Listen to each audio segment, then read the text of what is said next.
लगी हूँ। और आपको याद होगा कि पिछले अदवार में ये नशिस्त सियासी मुखालफिन के ऊपर कीचड़ उछालने के लिए यहीं एक वो प्रोजेक्टर मेरा ख्याल है पीआईडी ने पक्का ले लिया था, जिसके ऊपर कभी दायरा इधर से उधर जा रहा है, लाइनें इधर से उधर आ रही हैं। पगड़ियाँ उछालने के लिए नशिस्त इस्तेमाल हुई, लोगों की तज़हीक करने के लिए इस्तेमाल हुई, लोगों पे इल्ज़ामात लगाने के लिए इस्तेमाल हुई। और जो लोग इन नशिस्तों को इस्तेमाल करके दूसरों को पे इल्ज़ामात लगाते रहे, वही आज उनके अच्छे होने की और उनकी सच्चाई की गवाहियाँ दे रहे हैं।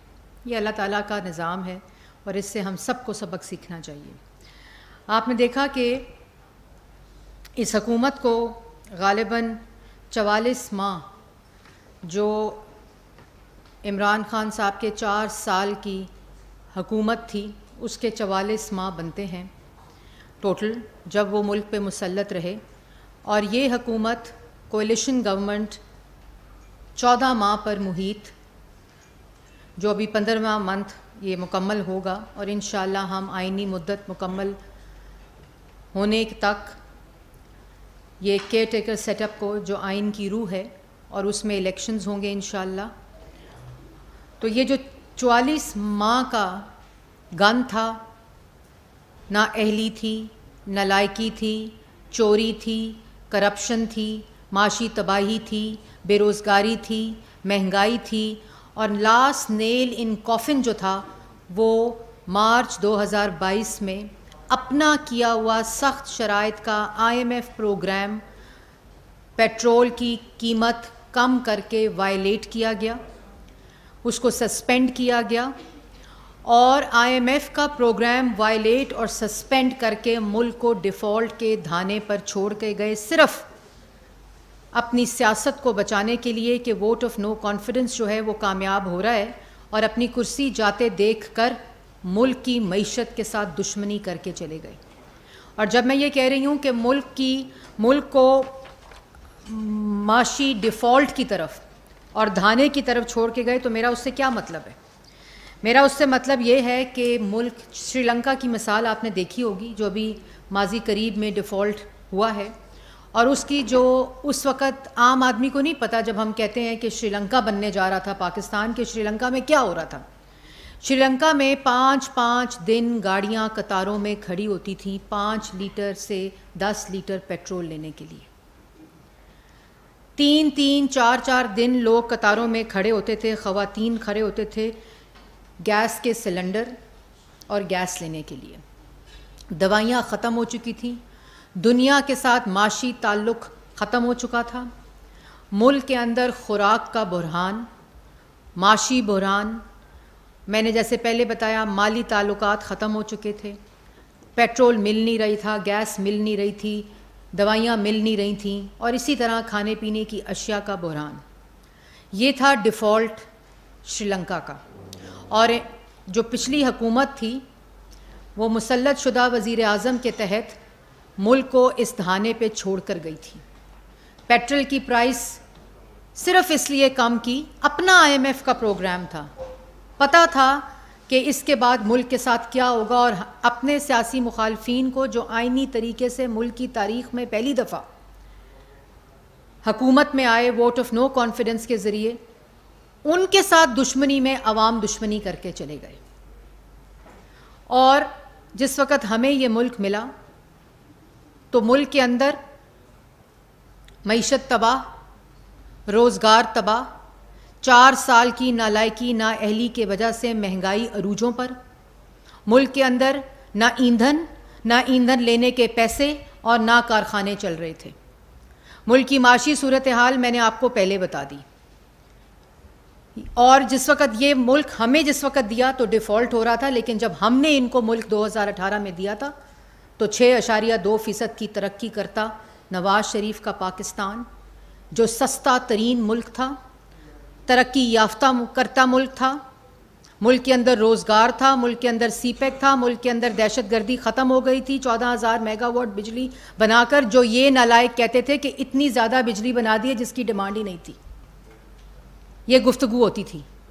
तो 2018 में जो पाकिस्तान इनको देकर गए थे, उसका 44 महीने 4 साल उसके हर शोबे को तबाह किया। और जिस वक़्त आज हमारे 14 माह मुकम्मल होने जा रहे हैं, उसकी चंद बातें उस दिन प्राइम मिनिस्टर ने अपने कौम से ख़िताब में भी की थी कि मुख्तसर तरीन मुद्दत और तारीख़ी मुश्किलात, डिफ़ॉल्ट करता पाकिस्तान,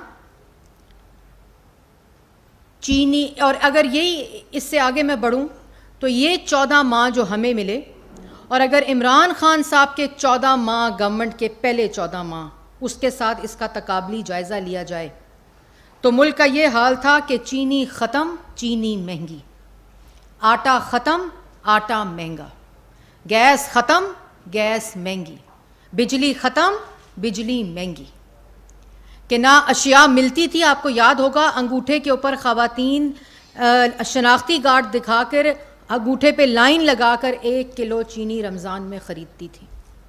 चीनी माफिया मुसल्लत, पेट्रोल माफिया मुसल्लत, फर्नेस ऑयल माफिया मुसल्लत, गैस माफिया मुसल्लत।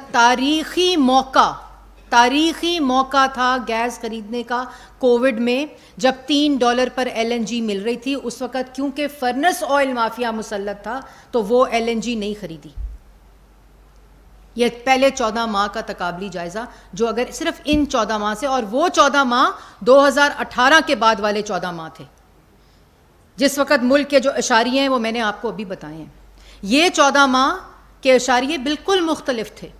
महंगाई अरूजों पर, IMF का प्रोग्राम वायलेटेड, सस्पेंडेड, मुल्क के अंदर CPEC बंद, मुल्क की खारजा पॉलिसी तबाह, कोई दोस्त राज़ी नहीं, सब गैर मुल्की दोस्तों को, अपने हमारे भाई ममालिक को, सबको नाराज़ किया हुआ था।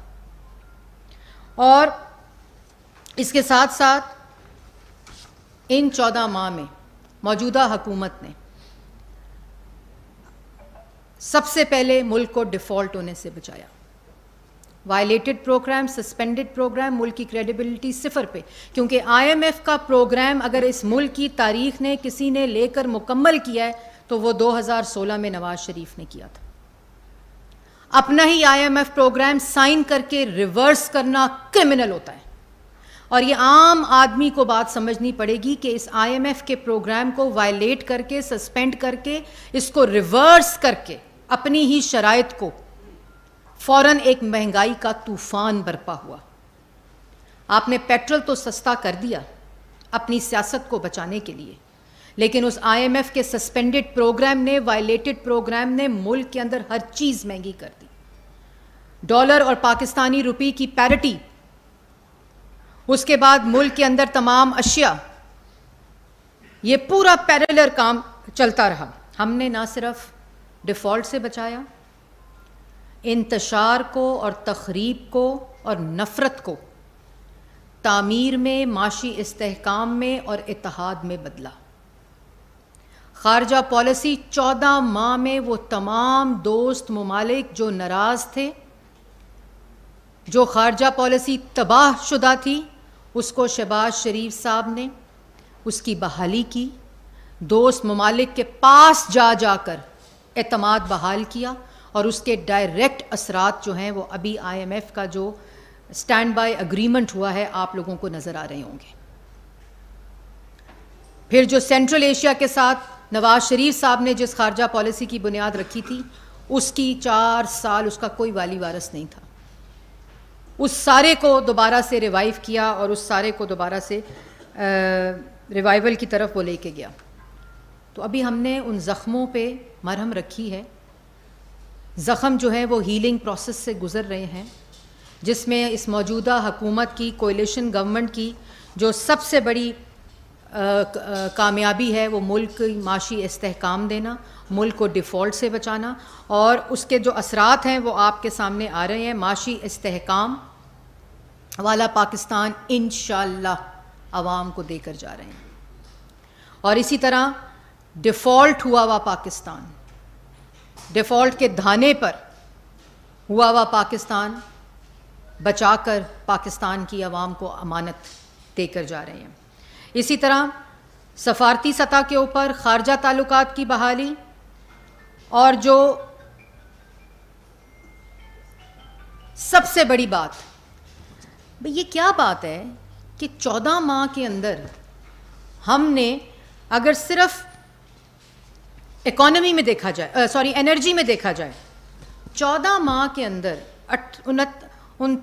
3900 मेगावाट 3900 मेगावाट सिस्टम में डाल दिया 14 माह में। 4 साल में 1 मेगावाट नहीं डाल सका। जो मंसूबा नवाज शरीफ शुरू करके गया था उसको भी बंद कर दिया। वो मंसूबे बिजली दे रहे थे और मुकम्मल हुए जो नवाज शरीफ जिसका पौधा और जिनको लगाकर इंस्टॉल करके गए थे, और हमने 14 माह में आते ही 3900 मेगावाट बिजली सिस्टम में डाल दी। ये 350 डैम बनाने वाले जो थे उनका काम सिर्फ पाकिस्तान की आवाम को डैम फूल बनाना था। जो 350 डैम में बनाऊंगा खैबर पख्तूनख्वा में, और वो पूरे पाकिस्तान को बिजली देगा। तो ये क्या बात है कि उन्हीं कारखानों से, बंद पड़े कारखानों से अगर 3900 मेगावाट बिजली पाकिस्तान की आवाम को इन 14 माह में मिल सकती है, और ये वो लोग हैं जो कहते थे कि मुस्लिम लीग नून इतनी ज़्यादा बिजली बना गई है कि जिसकी डिमांड ही नहीं थी और पैसे ज़ाया कर गई है।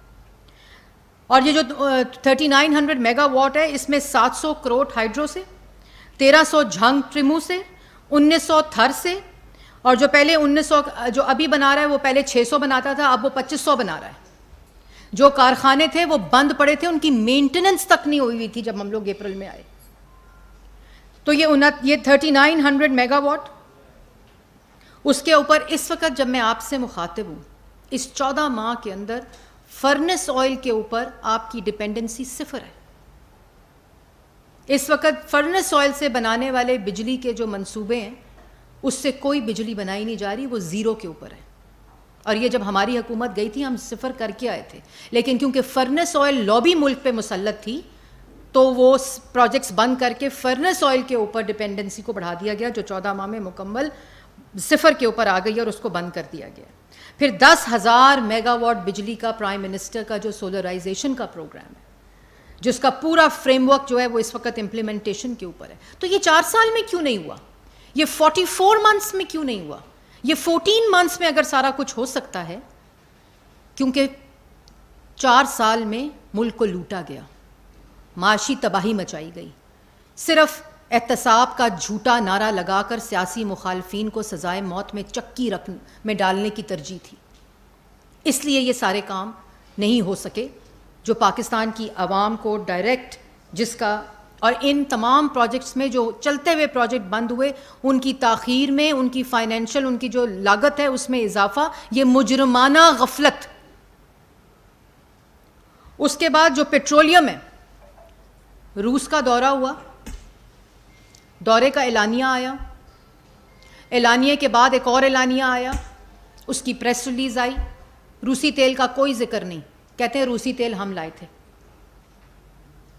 उसके बाद जितनी प्रेस रिलीज आई, कोई फॉरेन ऑफिस में, कोई पेट्रोलियम मिनिस्ट्री में, कोई प्राइम मिनिस्टर ऑफिस में किसी किस्म की कम्युनिकेशन रशियन ऑयल के ऊपर मौजूद ही नहीं थी। उसको हम आए, हमने उस पर बात शुरू की, और अल्लाह ताला के फजलो करम से रशिया से आज सस्ता तेल आ रहा है। आज़रबाईजान से सस्ती गैस का मुआहदा हो चुका है। उसके बाद जिस वक्त, जैसे मैंने पहले कहा, हम आए थे तो ना ईंधन था, ना ईंधन देने के पैसे थे, ना हमारे पास किसी किस्म का कोई हालात ऐसे थे कि हम इनके कारखानों को ईंधन के पैसे देकर चला सकें। कारखाने बंद थे। आज अल्हम्दुलिल्लाह कारखाने चल रहे हैं, ईंधन की पेमेंट्स हो चुकी हैं, प्रोक्योरमेंट्स हो चुकी हैं, और इन्होंने सस्ते तेल पे सियासत की। इन्होंने फर्नेस ऑयल के माफिया को फैसिलिटेट करने के लिए इन्होंने वो सस्ती LNG नहीं खरीदी कोविड के दिनों में, जिस वक्त वो टैरिफ आया था। आज़रबाईजान से सस्ती गैस जब ली, उसके ऊपर सियासत की कि तो ये मुआहदा है, ये मुआहदा ख़राब है मुल्क की। उसमें जिस वक्त आपको याद होगा कि जब हम गए थे तो इन्होंने LNG के मुआहदों को कंट्रोवर्शियल किया, मिफ्ता इस्माइल और शाहिद खान अब्बासी को जेलों में डाल दिया, सिर्फ इसलिए कि अवाम से झूठ बोलकर, इल्ज़ाम लगाकर मुल्क को नुकसान पहुँचे, अवाम को नुकसान पहुँचे। फिर अमीर और गरीब के गैस के टैरिफ में मुल्क की तारीख में पहली दफ़ा फ़र्क डाला गया, जो बिजली के बिल हैं और जो टैरिफ है पर यूनिट, ताकि जो बोझ है वो, फिर रेकोडिक जिसका $10 बिलियन जो था उसका नुकसान होना था और एक तलवार लटक रही थी, उसको सेटल किया, यही 14 माह की मुख्तसर अरसे में। उसके बाद आपने देखा सैलाब आया।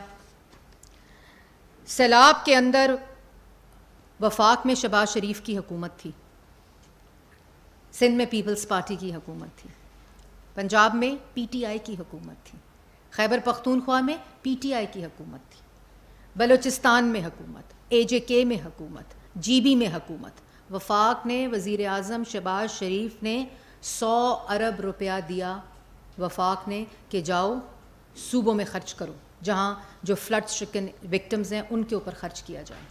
वो कहते हैं ना कि मुझे क्या है।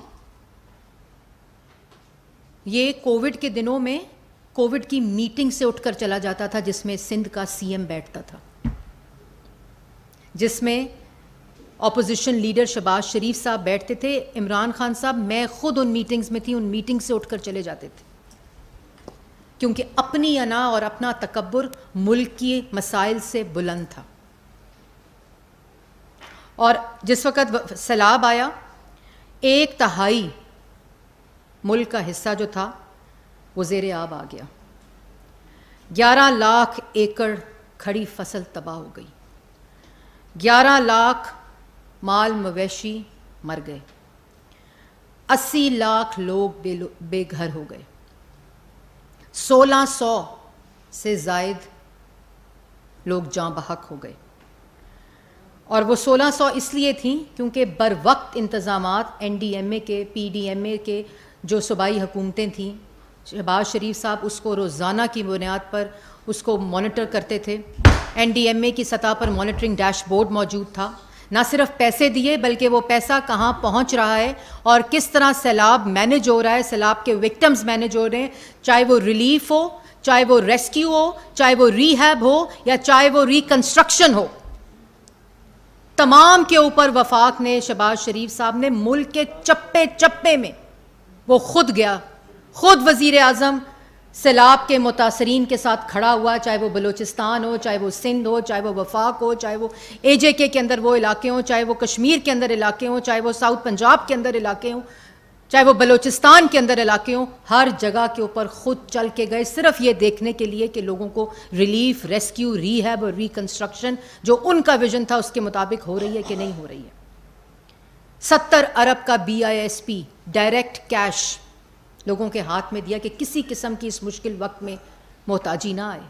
BISP के ज़रिए ना किसी किस्म का लोन मांगा, ना किसी किस्म की दुहाई दी, ना किसी किस्म का काम मर गए हैं, ना किसी किस्म से बाहर की लोगों से मदद मांगी, खुद मैनेज किया इन मुश्किल हालात में। जिस वक्त IMF की तलवार लटकी हुई थी, मुश्किल फ़ैसले हो रहे थे, तो सैलाब को मुकम्मल तौर पे आज 100 घर टांक में खड़े हैं, सैलाब मुतासरीन के लोग उनमें रह रहे हैं, टूटे हुए स्कूल बन चुके हैं, रिकन्स्ट्रक्ट हो चुके हैं, और अभी भी तामीर की रिकन्स्ट्रक्शन का जो फेस है वो जारी है।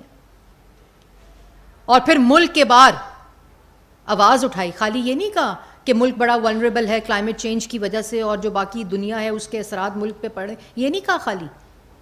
चाहे वो यूनाइटेड नेशंस हो, चाहे वो जिनीवा कॉन्फ्रेंस हो, चाहे वो इजिप्ट की कॉन्फ्रेंस हो क्लाइमेट फ़ंड की, हर जगह पे अपने मुल्क की आवाज़ उठाकर क्लाइमेट फाइनेंस फंड को इंश्योर किया। और फिर जिनीवा में $10 बिलियन की जो कमिटमेंट्स थी उनकी अश्योरिटी ली, खुद उसको लीड किया। इसमें जो फॉरेन मिनिस्टर थे उन्होंने भरपूर साथ दिया, जो क्लाइमेट चेंज मिनिस्टर थी दिन रात काम हुआ।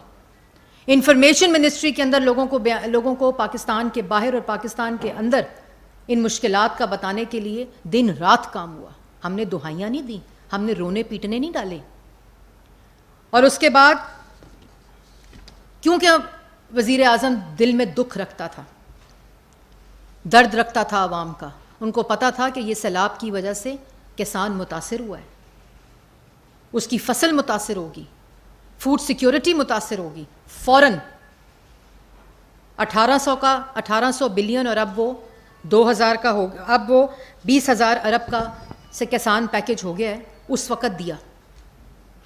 जिसमें खाद है, जिसमें मशीनरी है, ज़रूरी आलात हैं, बिजली का टैरिफ है, यूथ बिजनेस लोन है, ट्यूबवेल्स के ऊपर सब्सिडी, मतलब अक्रॉस द बोर्ड किसान को, ताकि ये नुकसान और उसके नताइज में उसको उस सैलाब को टर्न अराउंड करके अपॉर्चुनिटी क्रिएट की किसान के लिए। और बम्पर क्रॉप पाकिस्तान ने इस साल देखी जो कि 2 करोड़ 75 लाख मेट्रिक टन है। ये ऐसे नहीं हो गया, इसमें मेहनत होती है, इसमें विजन होता है, इसमें सलाहियत होनी चाहिए, इसमें नीयत होनी चाहिए, इसमें फार साइटेडनेस होनी चाहिए कि अवाम को किन मुश्किलात का सामना हो सकता है सैलाब की वजह से। और उसके बाद आज जब मैं आपसे मुखातिब हूँ, इस्लामाबाद को ले लें, सिर्फ इस्लामाबाद को 20 बिलियन का इस्लामाबाद का रूरल डेवलपमेंट पैकेज दिया है। मुल्क की, इस्लामाबाद की तारीख में पहली दफ़ा शहरी और देहाई इलाकों में तरक्की की जो फ़र्क है उसको मसावी कर दिया है, उसको इक्वल कर दिया है, जिसमें बेतहाशा रोड इंफ्रास्ट्रक्चर, वाटर के, स्कूल्स के, पार्क्स के, मास ट्रांजिट के प्रोजेक्ट्स हैं, इंफ्रास्ट्रक्चर, रोड इंफ्रास्ट्रक्चर के प्रोजेक्ट्स हैं। तो ये 20 बिलियन का जो प्राइम मिनिस्टर का रूरल पैकेज है इस्लामाबाद के लिए, ये क्यों नहीं 4 साल में आ सका? सोचता तो होगा कोई।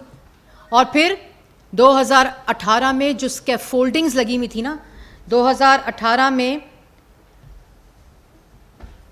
जो स्कैफोल्डिंग लगी हुई थी मेट्रो की, क्योंकि नवाज शरीफ साहब का एक ख्वाब था कि जो मेट्रो जहां ख़त्म की है वो मेट्रो एयरपोर्ट तक जानी चाहिए। वो स्कैफोल्डिंग जहां लगी हुई थी 2022 अप्रैल में आकर हमने उतारी है, शहबाज शरीफ ने उतारी है। 15 दिन के अंदर वो बसें भी आईं, वो रूट भी बहाल हुए। आज जब मैं आपसे मुखातिब हूँ, इन 14 माह में इस्लामाबाद के अंदर कोई मेट्रो का रूट ऐसा नहीं है जहाँ बस ना चलती हो। ऑरेंज बस, ब्लू बस, रेड बस, ग्रीन बस, डिफरेंट रूट्स के ऊपर, भाराकऊ से लेकर एयरपोर्ट तक, इस्लामाबाद के अंदर जितने रूट्स हैं उन सब के ऊपर इस वक्त अल्हम्दुलिल्लाह 14 माह में, और जो पहली मेट्रो चली थी वो 15 दिन में चली थी, इन तमाम रूट्स के ऊपर अल्हम्दुलिल्लाह इस वक्त तमाम बसेस का रूट और नेटवर्क मौजूद है। इसके ऊपर मज़दूर सफ़र करता है, इसके ऊपर असातिज़ा सफ़र करते हैं, इसके ऊपर स्टूडेंट सफ़र करते हैं, इसके ऊपर नौकरी पेशा लोग सफ़र करते हैं, इसके ऊपर सरकारी मुलाजमीन सफ़र करते हैं जो पिंडी से इस्लामाबाद आते हैं। तो क्यों 5-5, 6-6 हज़ार रुपया देकर लोग एयरपोर्ट जाया करते थे? टैक्सी नहीं मिलती थी, कोई पब्लिक ट्रांसपोर्ट नहीं जाती थी, भाराकऊ में लोग उतरते थे, भाराकऊ से बसों में बैठकर वो इस्लामाबाद आते थे। आज बाइज्जत सफारी में, एयर कंडीशन सवारी में आज वो इस्लामाबाद आते हैं। इस्लामाबाद का कोई सेक्टर ऐसा नहीं जहां मास ट्रांजिट नेटवर्क मौजूद ना हो किसी बस सर्विस का। तो ये क्यों नहीं हुआ 4 साल में? आज इस्लामाबाद के लोग पूछते होंगे। मतलब ये जो रावल चौक का फ्लाई ओवर है, मौसूफ क्योंकि हेलीकॉप्टर में आते थे ना पीएम हाउस बनी गाला से, तो इस चौक का उनको क्या पता कि रावल डैम चौक जो है, रावल चौक, कितनी उसके ऊपर ट्रैफिक की ब्लॉकेड होती थी, कितनी उस वक्त लोगों को मुश्किलात होती थी जो लोग नौकरियों के लिए, पढ़ने के लिए सफ़र करते थे। आज वो 14 माह में रावल चौक फ्लाई ओवर शहबाज शरीफ ही आके क्यों मुकम्मल करता है? उसके बाद मार्गला एवेन्यू, उसके बाद इंटरचेंज जो 7th एवेन्यू का है, उसके बाद जो कैप्टन कर्नल शेर खान एवेन्यू रोड है वो मुकम्मल करके उसकी इनॉग्रेशन, और ये वो हैं जो मुकम्मल हो चुके हैं। अभी जो सबसे बड़ा प्रोजेक्ट इस्लामाबाद की तारीख का वो भाराकऊ जो ब्रिज है, फ्लाई ओवर, वो इंशाअल्लाह प्राइम मिनिस्टर ने 30 जुलाई उसकी डेट दी है। उससे मरी के लोग, जो पूरे उस रीजन के लोग हैं, जो भाराकऊ पे आकर एक मुश्किल तरीन वो सफ़र होता था, वो आज बहाल होगा। लाहौर से लोग जा रहे हैं, कराची से लोग जा रहे हैं, मरी से लोग आ रहे हैं, उनके लिए। तो ये क्यों नहीं हुआ 4 साल के अंदर? ये 14 माह के अंदर अगर हो सकता है उन तमाम मुश्किलात के बावजूद जो मैंने आपको गिनवाई हैं, तो ये क्यों नहीं हुआ? आज अवाम सवाल पूछती है। तो हो तो सकता था जो किया। और उसके बाद इसमें अलावा इस्लामाबाद में 35 नए पार्क्स का वो किया जा रहा है, और इस्लामाबाद में ओलंपिक विलेज जो सबसे बड़ा प्रोजेक्ट है उसको स्टार्ट किया जा रहा है ताकि यहाँ की जो नौजवान लोग हैं, यूथ है, वो खेलों के जो चीज़ें हैं उसके अंदर अपने आप को इंगेज कर सके। BISP का जो 2022 का बजट था वो 235 बिलियन था। उसको आते ही 2023 में जो बजट दिया उसमें उसको 404 कर दिया बिलियन, और इस वक्त जब मैं आपसे मुखातिब हूँ तो वो 465 बिलियन के ऊपर है। जो वजीफ़ा है उसके अंदर 25% इजाफा कर दिया गया है, और उसके साथ साथ जो बजट है जिसका मैंने आपको पहले बताया वो 72% इंक्रीज़ है इस 14 माह के अंदर।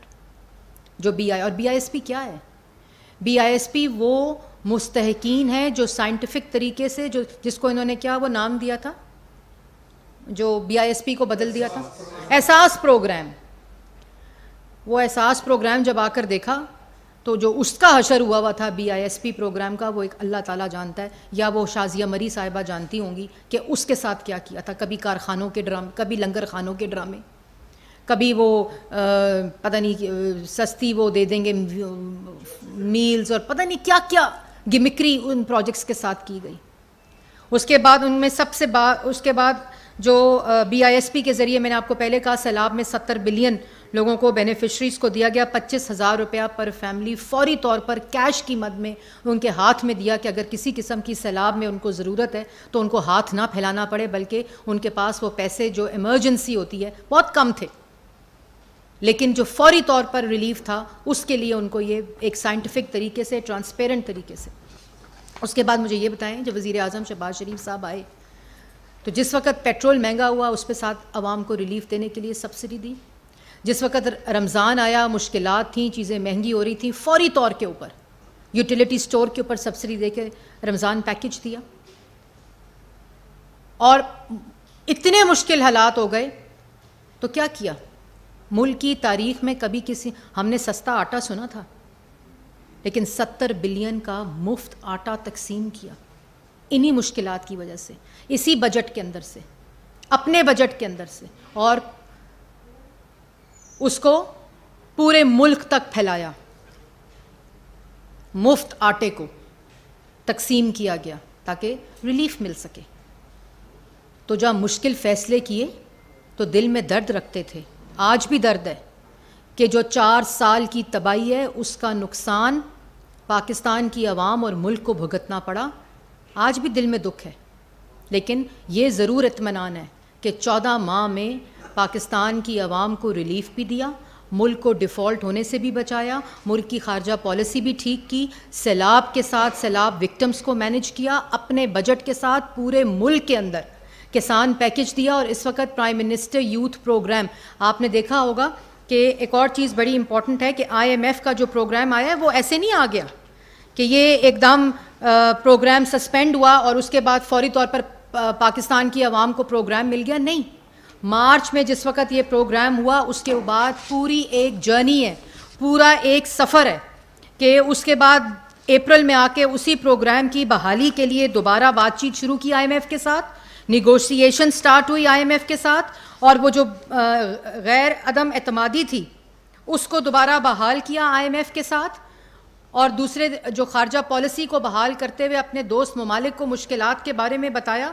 पेरिस के अंदर 3 मुलाकातें हुई। अभी 22 जून को पहली मुलाकात IMF के साथ हुई, जहां उनको बताया कि ये आवाम के लिए मुश्किलात हैं, जितना उसमें चीज़ों को ठीक किया है मज़ीद ठीक कर सकते हैं इकनॉमिक इंटरवेंशंस को। पहली मुलाकात प्राइम मिनिस्टर के बाद साथ हुई, उन 3 दिनों में 3 मुलाकातें प्राइम मिनिस्टर के साथ हुई, और उसके बाद मुख्तलिफ अदवार, न्यूयॉर्क गए तो MD IMF को मिले, इजिप्ट गए तो MD IMF को मिले, जब शर्म शेख में जनीवा पे कॉल की कि हमें इतनी लोगों की वो आ चुकी हैं कि इतने पैसे हम देंगे, कमिटमेंट्स आ चुकी हैं, तो IMF प्रोग्राम के साथ बात, तो दोबारा दोस्त ममालिक के साथ गुफ्तगू शुरू की। उसके बाद 29 जुलाई को ये पूरा हफ्ता, आखिरी 10 दिन जून के रहे, उसमें पूरा हफ्ता उनके साथ बातचीत होती रही। यहाँ फाइनेंस मिनिस्टर अपनी इकनॉमिक टीम के साथ दिन रात काम करते रहे। और उसके बाद जो 29 जुलाई थी उसमें stand by staff level agreement की उन्होंने अनाउंसमेंट की। और उसके बाद आपको याद होगा 30 जून को प्राइम मिनिस्टर ने गवर्नर हाउस में ऐलान किया कि वो स्टैंड बाय एग्रीमेंट जो आया है 9 माह के लिए, उसके ऊपर एग्रीमेंट हो गया है। और उसके बाद उसी के बाद पहला वर्किंग डे 3 जुलाई का था। और 3 जुलाई को जिस तरह पूरे अक्रॉस पाकिस्तान, चाहे वो बिज़नेस कम्युनिटी हो, चाहे वो जर्नलिस्ट हों, चाहे वो स्टॉक एक्सचेंज हो, चाहे वो चेंबर्स हों, हर अक्रॉस द बोर्ड उसका खैर मकदम किया गया। और 3 जुलाई को जो एक दिन के अंदर सबसे बड़ा जंप था ट्रेडिंग के अंदर, KSE जो 100 इंडेक्स के ऊपर 2446 पॉइंट्स उसके अंदर इजाफा हुआ। और इसी अदवार में जो 45,000 पॉइंट्स तक वो पहुंची। तो ये वो कॉन्फिडेंस के इशारिये हैं, इंडिकेटर्स हैं जो पाकिस्तान की मईशत के ऊपर आ रहे हैं, जिनको 4 साल ये तबाह कर गए हैं। और उसके साथ साथ इंशाअल्लाह, जैसे प्राइम मिनिस्टर कहते हैं कि ये IMF का प्रोग्राम लम्हाए फ़ख्रिया नहीं है, ये लम्हाए फ़िक्रिया है। और इसीलिए 2013 में नवाज़ शरीफ साहब जब आए थे, IMF का प्रोग्राम जब 14 में लिया, 16 में उसको कंक्लूड करके IMF को खुदाफिज नवाज़ शरीफ साहब कहकर गए थे, सिर्फ इसलिए कि, और फिर CPEC आया था, और CPEC के ज़रिए माशी इस्तेहकाम आया था, रोज़गार आई थी, महंगाई ख़त्म हुई थी। 5 साल मुल्क सस्ता तरीन मुल्क था, दहशत गर्दी ख़त्म हुई, बिजली के मंसूबे लगे, कारखाने चले, मईशत को इस्तेहकाम मिला, रोज़गार देकर गए थे। 14,000 मेगावाट बिजली ऐसे नहीं बन गई थी, वो भी 3 साल में बनी थी, क्योंकि नवाज़ शरीफ साहब को तो 2014 में धरना आ गया था इन नालायकों, नाअहलों, चोरों का, इंतशार फैलाने वालों का। और इन 14 माह में जहाँ मुल्क के अंदर ये तामीर हो रही थी, उस तरफ वही तखरीब और इंतशार हो रहा था कि IMF का प्रोग्राम आज आने वाला हो तो वज़ीरों से ख़त लिखवा दो IMF को, वो करीब आने वाला हो तो इस्लामाबाद 25 जुलाई को लॉन्ग मार्च ले आओ, IMF करीब आने वाला हो, किसी गैर मुल्की दौरा आने वाला हो तो ज़मान पाक का ऑपरेशन कर दो, मुल्क की मईशत को इस्तेहकाम मिल रहा हो, कॉन्फिडेंस बढ़ रहा हो तो 9 मई का वाक़या कर दो। आज तक वही तखरीब कारी जारी है, आज तक वही इंतशार की जो माइंड सेट है वो जारी है। फिर बेशरम लोग ये कहते हैं कि अगर हम ना साथ देते तो IMF ना आता। मतलब इनसे पूछे कि कोई अल्लाह ताला का डर और खौफ है? IMF के प्रोग्राम को सस्पेंड किया, वायलेट किया, क्रेडिबिलिटी तबाह की मुल्क की। वो कहते हैं कि अगर हम ना साथ देते, और इसलिए IMF हमें मिलने आया था। मैंने पहले भी कहा था IMF तुम्हारे आगे हाथ जोड़ने आया था कि मुल्क की मईशत इस्तेहकाम की तरफ जा रही है, अब इसका पीछा ना करना, अब इसको दोबारा डिफ़ॉल्ट के धाने पर ना छोड़ के जाना। अवाम भी मिन्नतें करती है, बिज़नेस कम्युनिटी भी मिन्नतें करती है, कॉर्पोरेट सेक्टर भी मिन्नतें करता है, पाकिस्तान की गरीब अवाम हाथ जोड़ कर तुम्हारे से मिन्नतें करती है कि जो तखरीब कारी, जो इंतशार, जो फसाद, जो नफ़रत के बीज बोए, जो माशी तबाही के बीज बोए, हमारी जान छोड़ दो। और अगर ये 14 माह के अरसे में IMF प्रोग्राम आने के बाद वो माशी इस्तेहकाम आया है, उस माशी इस्तेहकाम को जो IT सेक्टर में, एनर्जी सेक्टर में, एग्रीकल्चर सेक्टर में, माइनिंग के सेक्टर में, एक्सपोर्ट्स में और डिफेंस में जैसे CPEC दिया था ना, और उस CPEC का डायरेक्ट इम्पैक्ट पाकिस्तान की इकॉनमी और आम आदमी को मिला था, इसी तरह इन सेक्टर्स के अंदर जो इन्वेस्टमेंट आ रही है, जो इन सेक्टर्स के अंदर रेवोल्यूशन आ रही है, जो SIFC के क़याम के थ्रू आ रही है, वो यही इकनॉमिक पाथ है जिससे IMF के प्रोग्राम को इंशाअल्लाह खैरबाद कहा जाएगा। हम मुकम्मल करेंगे, एक एक शर्त के ऊपर अमल करेंगे, और इसमें पाकिस्तानी अवाम का बाइन है, क्योंकि कौन चाहेगा, कौन शख्स, कौन पाकिस्तान का शहरी चाहेगा कि पाकिस्तान डिफ़ॉल्ट हो जाए, सवाए इमरान खान के और उसके हवारियों के, और कोई नहीं चाहता। अगर माशी इस्तेहकाम मुल्क के अंदर होगा तो आम इंसान की, आम आदमी की जो ज़िंदगी है और उसका हाल है, उसकी बेहतरी आएगी। उसकी अगर मुल्क का माशी इस्तेहकाम आएगा तो इनफरादी माशी इस्तेहकाम आएगा। अगर मुल्क के अंदर इकनॉमिक एक्टिविटी होएगी, डेवलपमेंट एक्टिविटी होएगी तो रोज़गार आएगा। इसी तरह प्राइम मिनिस्टर यूथ प्रोग्राम आपके सामने है,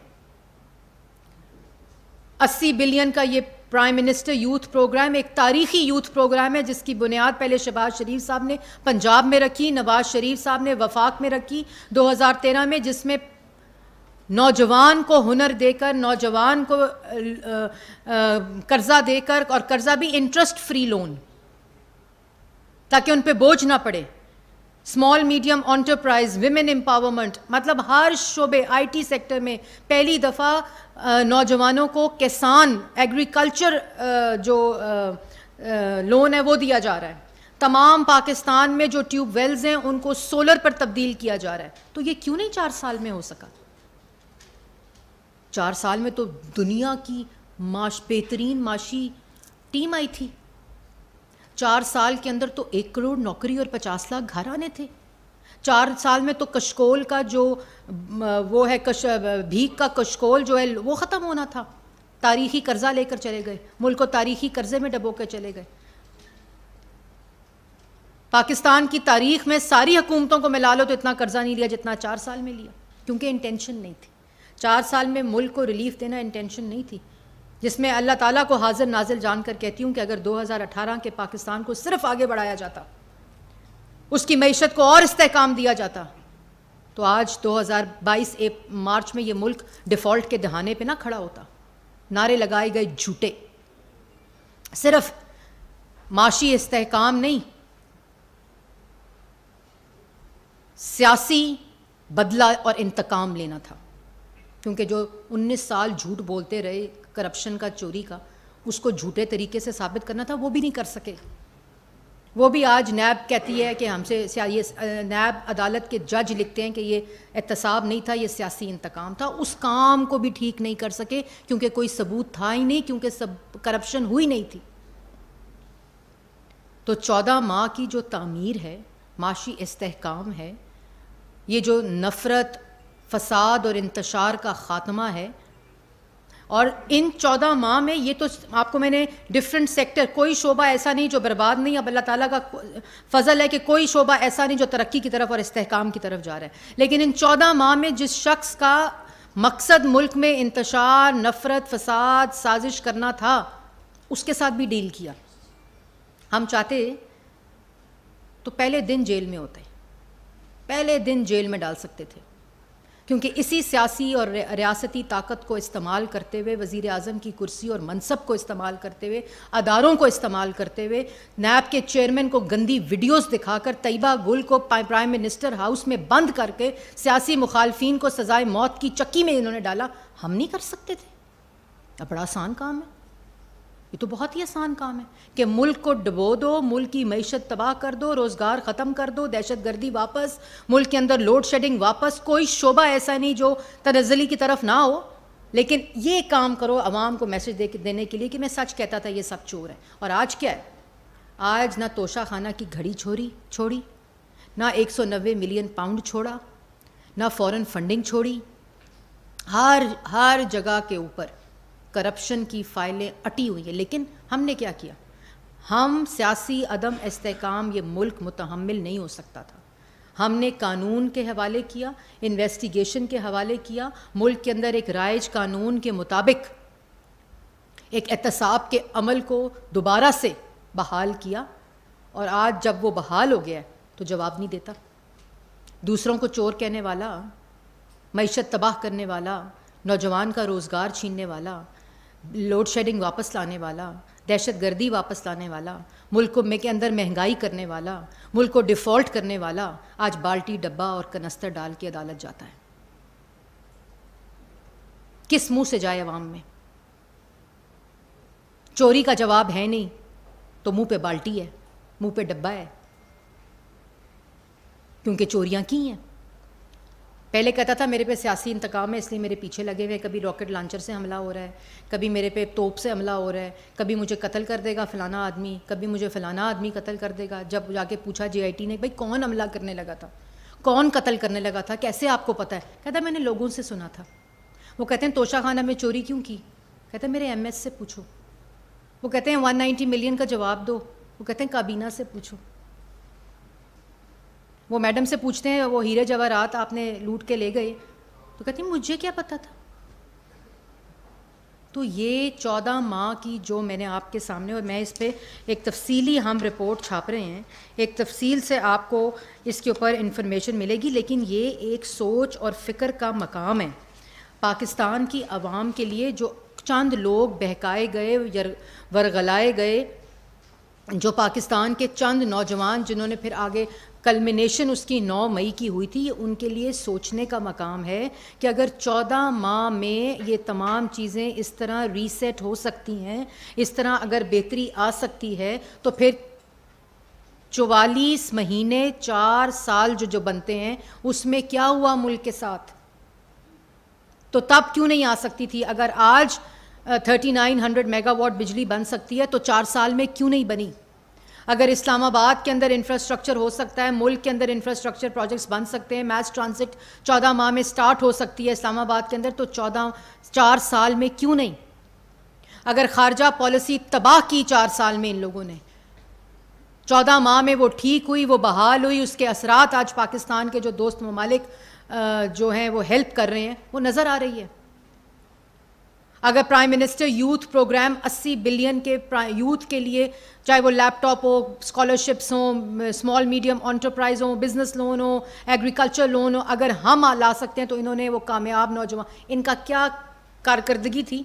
आते ही तमाम प्रोजेक्ट्स को कंट्रोवर्शियल कर दो, फिर उन्हीं प्रोजेक्ट्स को के नाम तब्दील कर दो, फिर जहाँ तख्तियाँ लगनी थी उन तख्तियों को तब्दील कर दो और सियासी मुखालफिन को सलाखों के पीछे डाल दो। इनका ख्याल था 4 साल बाद इनसे कोई नहीं पूछेगा, और भाई क्यों कि मुसल्लत हो गए थे, RTS बैठ गया था, तो किया क्या? आज वो इमरान प्रोजेक्ट वाले भी शर्मिंदा हैं, और जिसका प्रोजेक्ट था वो बाल्टी, डब्बा, कनस्तर और डस्टबिन की नज़र है। मुख्तसर ये बात है, और उसका खमियाजा, उसकी सज़ा पाकिस्तान की आवाम ने भुगती है। जी जवेद हुसैन साहब, दुनिया न्यूज़ से। मैम, जैसा कि अभी 14 माह मुकम्मल हो गए, आपने बता दी, अभी तो थोड़ी शुरू की है, हाँ, अभी इंशाल्लाह बताऊंगी हर रोज़। तो निगरान सेटअप के हवाले से भी कोई मुशावरा शुरू करने के लिए बाकायदा तौर पर और तमाम स्टेक होल्डर्स को एतमाद में लिया जा रहा है, इस हवाले से बता दीजिए। और कुछ सियासी हल्के ये पेशगोई कर रहे हैं कि ये टाइम मुनासिब नहीं है कि इलेक्शन करवाए जाए। देखिए, निगरान जो सेटअप है, जो केयर टेकर गवर्नमेंट की आपने बात की, वो केयर टेकर गवर्नमेंट जो है वो प्राइम मिनिस्टर और अपोजिशन लीडर जो है वो डिसाइड करते हैं, केयर टेकर प्राइम मिनिस्टर, और उन्हीं की मुशावरत के साथ इंशाल्लाह केयर टेकर प्राइम मिनिस्टर का और गवर्नमेंट का ऐलान किया जाएगा, आइनी जो तरीक़ाकार है, और उसी के मुताबिक होगा। और इलेक्शन प्राइम मिनिस्टर ऑलरेडी कह चुके हैं कि इंशाल्लाह 90 दिन के अंदर इलेक्शन, क्योंकि हम अपनी जो आइनी ज़िम्मेदारी है उसको पूरा करते हुए केयर टेकर के हवाले ये सेटअप करेंगे, और इंशाल्लाह इलेक्शन के बाद पाकिस्तान की आवाम, पाकिस्तान मुस्लिम लीग नून और वो जमातें जिन्होंने उनकी बेहतरी, उनके मुल्क की बेहतरी, जिसका डायरेक्ट रिलीफ पाकिस्तान की आवाम को होता है, जो तखरीब नहीं बल्कि तामीर में बिलीव करते हैं, जो नफ़रत, फसाद, इंतशार नहीं बल्कि इत्तेहाद और एतमाद में बिलीव करते हैं, मुल्क को इंतशार से इस्तेहकाम की तरफ डालकर आवाम के हवाले कर रहे हैं, और इस इस्तेहकाम से दोबारा इंशाअल्लाह महंगाई में कमी, तरक्की करता मुल्क, जिस तरह 2013 में नवाज़ शरीफ साहब ने जिस विज़न के साथ, जिस तरह काम किया था अपनी टीम के साथ, पाकिस्तान मुस्लिम लीग नून ने नवाज़ शरीफ साहब की क़यादत में उसी लगन के साथ पाकिस्तान की आवाम से वोट लेकर दोबारा आकर इसी तरह मुल्क को तामीर करेंगे, तरक्की देंगे, नौजवान को रोज़गार, जो प्राइम मिनिस्टर यूथ प्रोग्राम है उसकी बुनियाद रख दी गई है। इसी तरह जो डिफरेंट शोबे मैंने आपको इकॉनमी बताया, एनर्जी बताया, पेट्रोलियम बताया, बिस बताया, जो विज़न है उसके मुताबिक जहाँ छोड़ के जाएंगे उसी की अगला फेज़ इंशाअल्लाह स्टार्ट करेंगे। पेशावर में आज एक नई जमात बनी है और उस जमात के वहाँ एक बड़ा अफसोसनाक वाक़या हुआ है। 4 जर्नलिस्ट, 3 रिपोर्टर थे, कैमरामैन, उनको नामालूम अफराद अगवा कर दिया। कहाँ पे? पेशावर। अच्छा। तहरीक इंसाफ कोई तालिब तहरीक जमात बनी है, तो वो कवरेज के लिए आए थे। इसमें एक समा का था, एक मेरे ख्याल में डाउन का था, और एक 92 और एक कैमरामैन था। उनको अगवा कर लिया गया, वहाँ बड़ी कशीदगी है, ये प्लीज़ देख लें। दूसरा, आपने अपनी प्रेस कॉन्फ्रेंस में कहा कि इस्लामाबाद के जो देही इलाका है उसको शहरों के बराबर हमने कर दिया, 20 अरब रुपये खर्च किए। अभी 5 दिन पहले इस्लामाबाद के शहरी इलाके में गटर के ढक्कन तक नहीं है, जहाँ पर एक 15 साल का नौजवान गटर में गिरा है और उसका बाप उसको बचाने के लिए गया, दोनों की मौत हो गई। किसी ने नहीं पूछा उनके ज़िम्मेदारों से कि 2 कीमती जाने जाने हुए गटर के ढक्कन ना होने की वजह। आप कह रही हैं देही इलाकों को हमने डेवलप कर दिया। मैंने ये नहीं कहा। पहली बात तो सनाउल्लाह साहब हो गए, सवाल का जवाब ले लें। दक्कन तक मैं बताती हूँ। पहली बात, मैंने बिल्कुल नहीं कहा कि 20 बिलियन देकर इस्लामाबाद को बिल्कुल महफूज कर दिया है, अब इस्लामाबाद को डेवलप कर दिया, क्योंकि मैं ना तहरीक इंसाफ से ताल्लुक़ रखती हूँ, ना मेरा कोई इरादा है, और ना मैं किसी झूठे को रिप्रेजेंट करती हूँ। मैंने ये कहा है कि प्राइम मिनिस्टर ने पहली दफ़ा इस बजट में इन्हीं चीज़ों को देखते हुए, क्योंकि इस्लामाबाद को लोग समझते हैं कि बड़ा डेवलप था, जिस तरह लाहौर को और पंजाब को और साउथ पंजाब को शहबाज शरीफ साहब, जहाँ चाहे मैस ट्रांजिट हो, चाहे सॉलिड वेस्ट मैनेजमेंट हो, चाहे इंफ्रास्ट्रक्चर हो, चाहे बसेस का रूट हो, चाहे स्कूल्स हों, चाहे हॉस्पिटल्स हों, चाहे यूनिवर्सिटीज़ हों, चाहे मैस ट्रांजिट के प्रोजेक्ट्स हों, बिल्कुल मुकम्मल करके तामीर करके पंजाब के लोगों को देकर आए थे। इसी तरह यहाँ एक तफरीक रहती थी हमेशा कि जो दही इलाके हैं उनको कोई बजट नहीं दिया जाता था, और एक ही बजट हेड के अंदर से दही इलाकों को भी ट्रीट किया जाता था, और जो शहरी इलाके थे इस्लामाबाद के, जो वाक़या आपने बताया वो इसी वजह से हुआ कि माजी में इन चीज़ों के ऊपर फोकस, और ये एक वाक़या नहीं, इस तरह के बहुत से वाक़े रिपोर्ट भी नहीं होते होंगे। फिर जो इस्लामाबाद में सबसे बड़ा पानी का मसला है, फिर इस्लामाबाद में ट्रांसपोर्ट का मसला था जिसको हल कर लिया गया, जो मुकम्मल हुए वो प्रोजेक्ट्स मैंने आपको बताया मुकम्मल हुए। जहाँ ये इस्लामाबाद के बजट की बात है वो देकर उस फ़र्क को, तरक्की को ख़त्म किया गया, और ये इसी वजह से है कि जहाँ जहाँ कमियाँ हैं, जहाँ जहाँ चीज़ें इंफ्रास्ट्रक्चर वाइज मौजूद नहीं हैं, जहाँ 4 साल की तबाही नज़र आती है। आपको याद होगा यहाँ के जो MNA थे PTI के, वो याद है वो तस्वीर, वो जो ट्यूबवेल का इफ्तिताह हो रहा था, मुझे आज तक वो तस्वीर नहीं भूलती, हैंड पंप का। तो वो हैंड पंप वाले जो चीज़ें लगी हुई थी मुल्क के अंदर, उनको भी जाते जाते या तो लपेट कर ले गए, या तोड़ कर चले गए, या उनको तबाह करके चले गए। तो यही वो विज़न है कि इस तरह की चीज़। और फिर जो आपने खैबर पख्तूनख्वा में पार्टी की बात की, मेरा ख्याल है इसका जवाब तो पाकिस्तान तहरीक इंसाफ वाले या परवेज़ खटक साहब दे सकते हैं, लेकिन मांगे तांगे की पार्टी जो होती है ना, वो समझ बैठे थे कि ये सारे मेम्बरान उनके हैं। ये मेम्बरान तो दो चुटकी की बात है। और जो सहाफ़ियों की, नहीं आपने पहले उस पार्टी की बात की, मैंने उसका जवाब दिया। जो सहाफ़ियों की बात है वो तो बहुत ही मेरे ख़्याल में अनएक्सेप्टेबल है। मुझे ये इन्फॉर्मेशन, मैं भी उनकी प्रेस टॉक देख रही थी, मुझे ये अभी तक इन्फॉर्मेशन नहीं है। मैं यहाँ से प्रेस टॉक से जाते ही इसके ऊपर नोटिस भी लेती हूँ, मैं इस पर देखती भी हूँ, और मैं वहाँ की जो सिक्योरिटी एजेंसीज़ हैं, पुलिस है, उनसे राब्ते में आकर मैं पता भी कराती हूँ कि ये क्या वाक़या है, क्योंकि इसके बारे में मुझे इस वक्त तक, जब मैं आपसे प्रेस कॉन्फ्रेंस कर रही हूँ, मुझे इल्म नहीं है। और इंशाअल्लाह ये तमाम चीज़ों की वो लेकर मैं आगाह भी करूँगी आपको कि ये क्या वाक़या और इसके ऊपर क्या किया जा रहा है। अब एस कियानी साहब,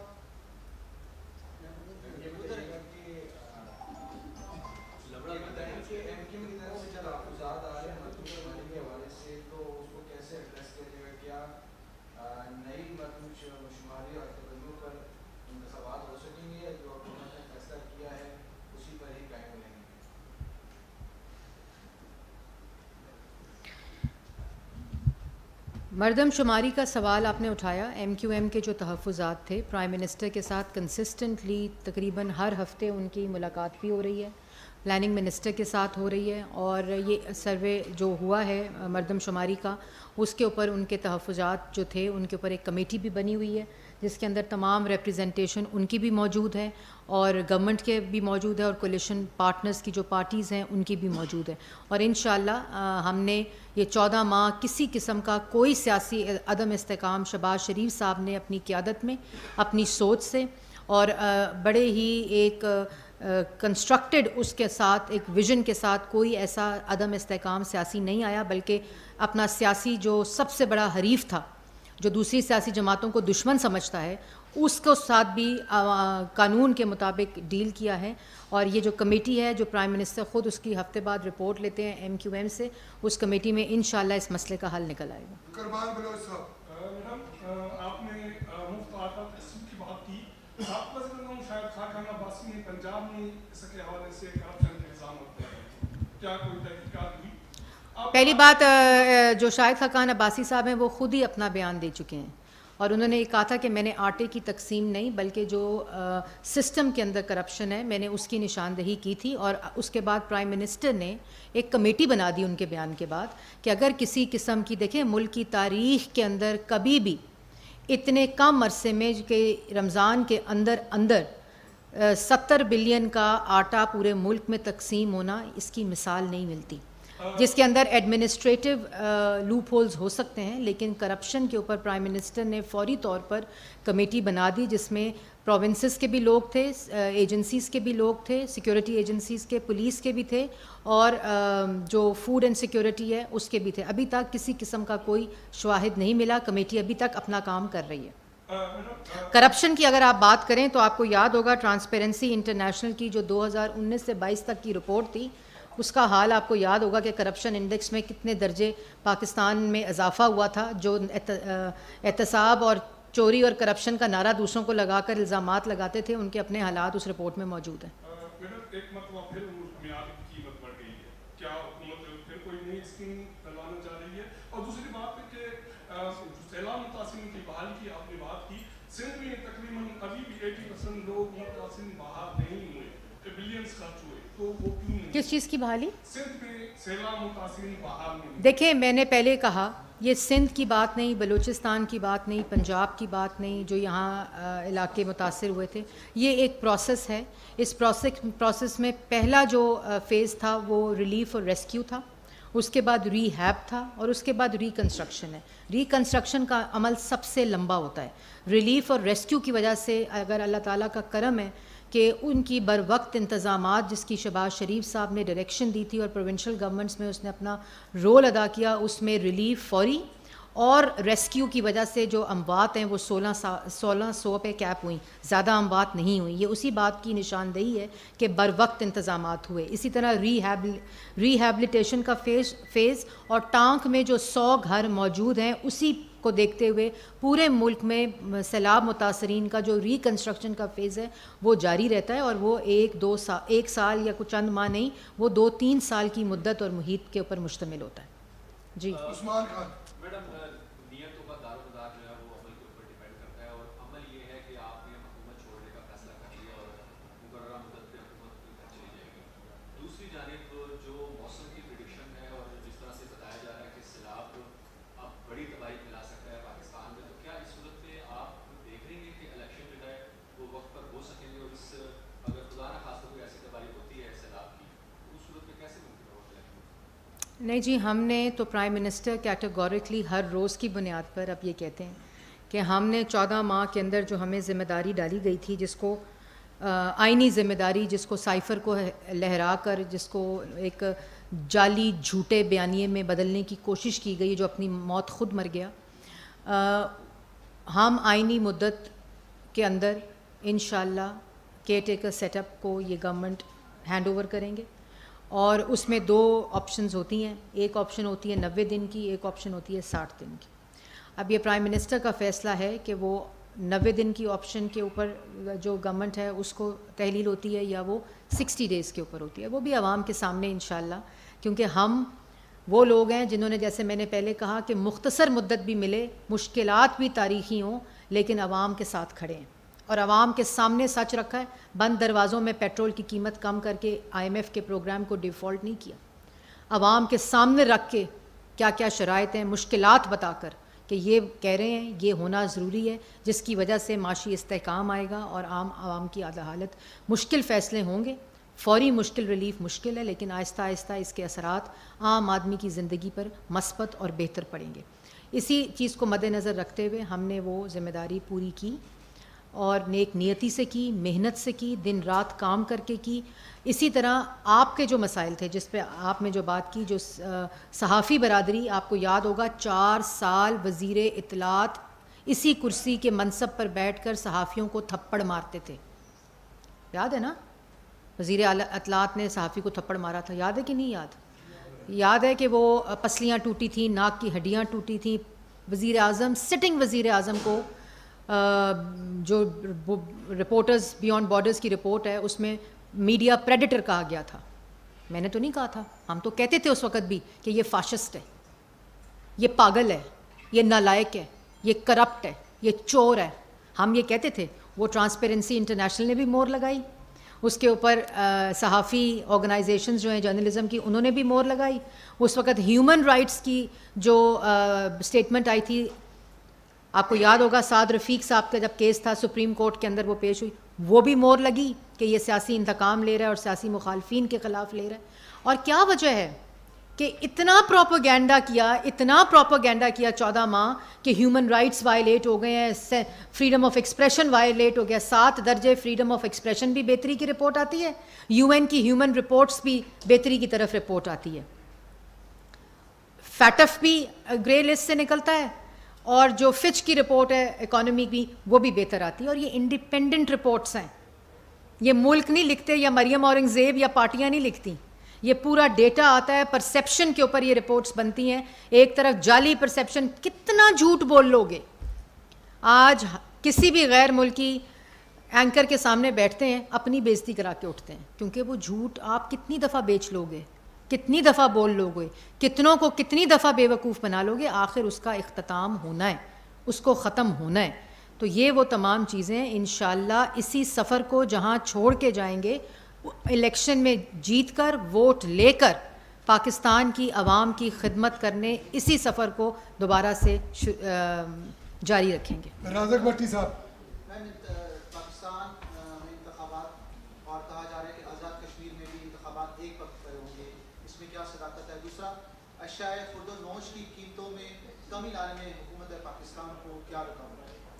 देखें, पहली बात तो ये है कि जिस वक्त आपने कहा AJK के इलेक्शन और पाकिस्तान, इस तरह की मुझे तो कोई ख़बर नहीं है, जहाँ से आपको आई है कोई ऐसी रिपोर्ट ना गवर्नमेंट ने दी है ना किसी और ने दी है, लेकिन ये बात है कि मेरे पास ऐसी कोई ना ख़बर है ना कोई इस तरह की इन्फॉर्मेशन है। दूसरी बात आपने की कि हम हर रोज़ अगर कोई चीज़ महंगी होती है, जैसे आपको बताया 14 माह में महंगी हुई, तो उसको डायरेक्ट रिलीफ कैसे आवाम को देना है, उन तबकात को देना है, उसका बंदोबस्त करते हैं। इंशाल्लाह ये जो प्रोग्राम की बहाली है, माशी इस्तेकाम आ रहे हैं, इंडिकेटर्स बेहतर हो रहे हैं, इससे डायरेक्ट इम्पैक्ट कंज्यूमर गुड पे भी आएगा।